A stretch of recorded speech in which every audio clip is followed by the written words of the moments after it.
الحمد للہ وکفا وعلی عبادہ الذین اصطفى اما بعد۔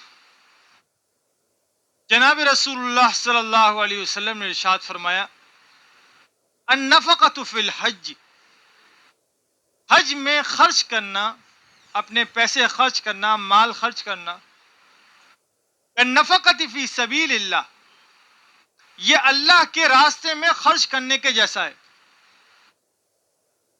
ب700 ضعف، ایک کا بدلہ 700 ہے۔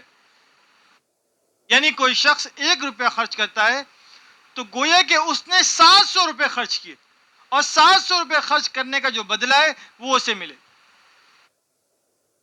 علماء نے یہ بات لکھی ہے آداب حج میں کہ حج میں پیسہ خرچ کرنے میں تنگی کرنا، بخل کرنا یہ مناسب نہیں ہے، بلکہ کھلے ہاتھ سے خرچ کرے، اور اس خرچ کرنے میں یہ نیت بھی رکھے کہ میں یہاں کے تاجروں کی مدد کروں گا اس طرح، اور وہ یہاں کے غربا اور مساکین اور فقراء جو ہیں وہ ان کی مدد کریں گے، تو اس طرح مدد کا ثواب بھی مل جائے گا۔ اس لیے کہ جناب رسول اللہ صلی اللہ علیہ وسلم نے ام المؤمنین عائشہ صدیقہ رضی اللہ عنہا سے فرمایا تھا کہ آپ عمرے میں جتنا خرچ کریں گی، آپ عمرے میں جتنا خرچ کریں گی اس کے بقدر آپ کو ثواب ملے گا۔ تو جو شخص زیادہ خرچ کرتا ہے عمرے میں یا حج میں تو زیادہ ثواب ملتا ہے۔ اسی طرح ایک اور حدیث میں ارشاد فرمایا کہ حج میں 1 روپیہ خرچ کرنا، 1 درہم خرچ کرنا 4 کروڑ درہم خرچ کرنے کے برابر ہے۔